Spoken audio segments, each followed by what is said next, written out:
Welcome back behind the velvet rope. Let's just get right into it today because we are joined by the one, the only in studio, Miss Barbara Kavovit. Oh my God, David, how did you get me here? I just don't even know. You know what's really funny? Like, as I was preparing for this, I was like, she is actually coming downtown. Now, I didn't think this was going to be during the UN or whatever's going on. Like, there's a lot of traffic uptown, right? I mean, luckily, I'm on 45th and 5th, and I have a lot of better. jobs in the area. So I can make this part of my stop to, like, see my job sites, make sure people are working, not, drinking on the job. We don't want any of that. We don't want that. Like, are you the type that, like, you're the CEO of Evergreen Construction? Like, are you good at taking an hour out of your day to do something like this? Not that there's nothing wrong with me, but, like, is it easier for you to take an hour off work during the day? I have to tell you, I'm sitting in my office,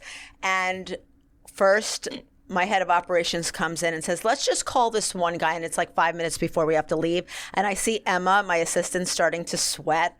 And then my CFO comes in and says, I just want to check on this. And now it's like 2 minutes before I have to leave.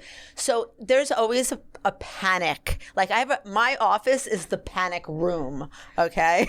I all day was like, or just leading up to some, like, she's going to cancel. She's so busy. She's going to cancel. She's going to say work is too busy. I don't know. I figured you're busy. You're busy. Everybody always thinks I'm going to cancel on them. But if it's in my schedule, and it's part of my 7 a.m. to 6 p.m., chances are I will show up.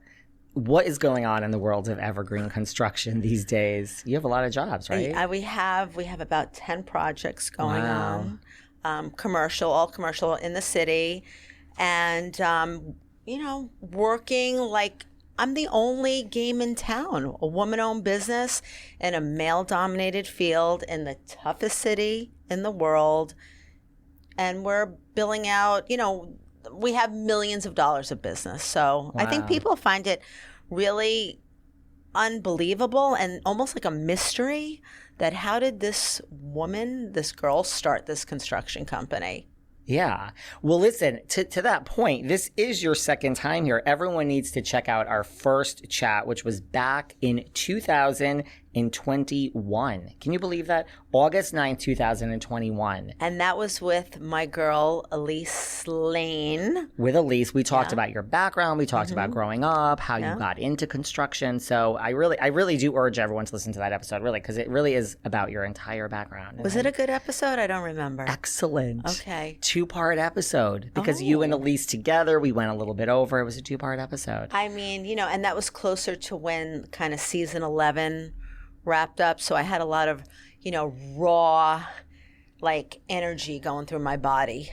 You did have a lot of raw energy going through your body. Well, speaking of which, the last time I saw you were driving around in your green Bronco in the Hamptons. Look at green is her color. Green's the color of money, David. I mean, you can't deny that.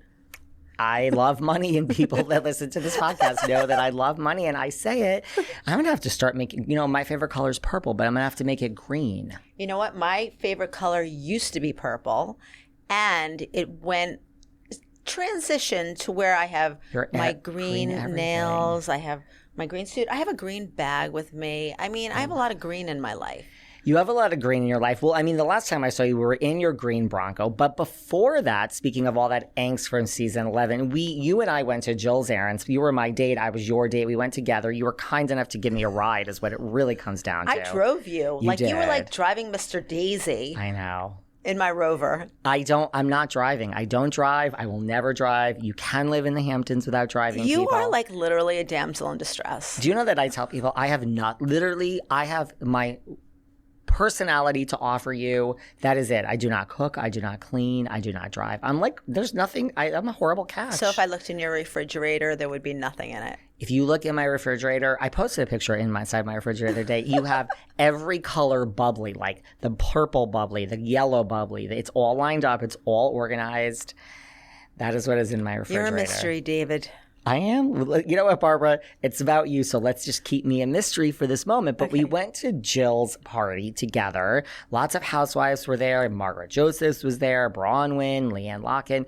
But also Luann de Lesseps was there. Yes, she was. And you guys had a moment. I mean, Literally, the minute I turn around to just get a drink, I'm gone for like 30 seconds. You run it. I'm like, why couldn't I have been there when this happened? It was really amazing because I had run into her a few times in the Hamptons and we basically said nothing to each other.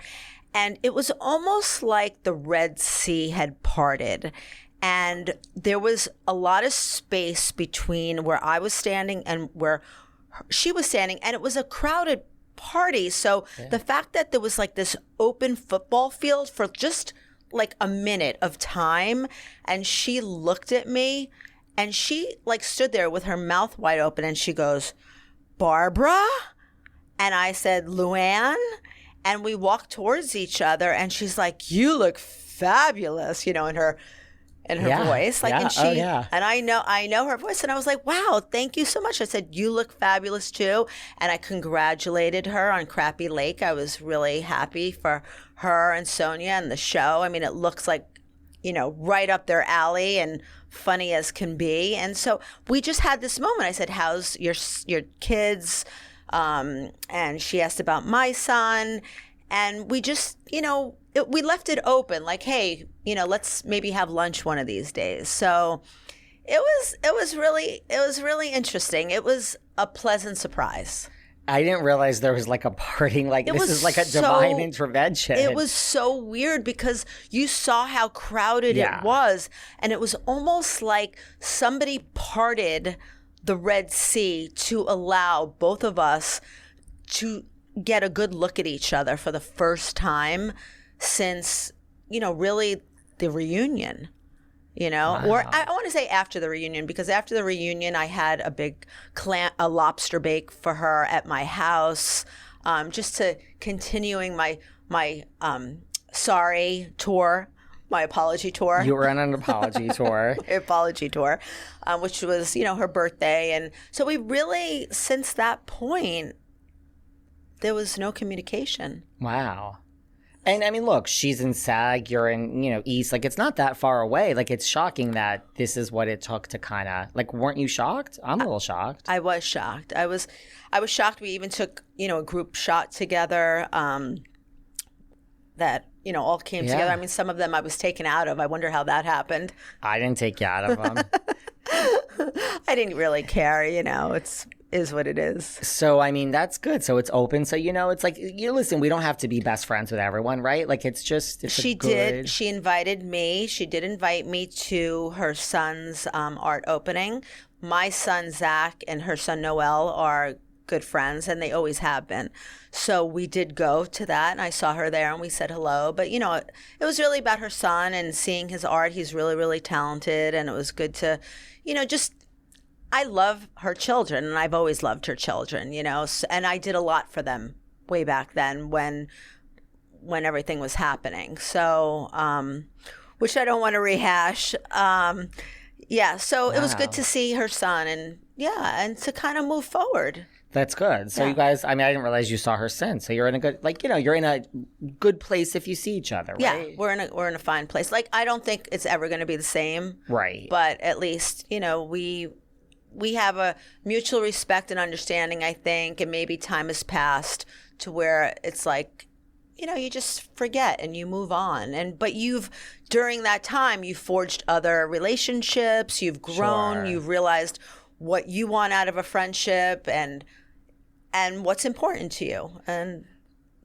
do you, well, I was going to say, I didn't mean to cut you off. Do you think, like, you look at, like, you and Luann, and that's good where you guys are, and you look at, like, Ramona and Elise, you look at, like, an LVP with, like, Doree, LVP with Kyle, we can keep going. Like, do you think it's possible for, like, two friends to come on or to be on Housewives together and real life friends, like, not for the show, and then walk away still friends? Because I just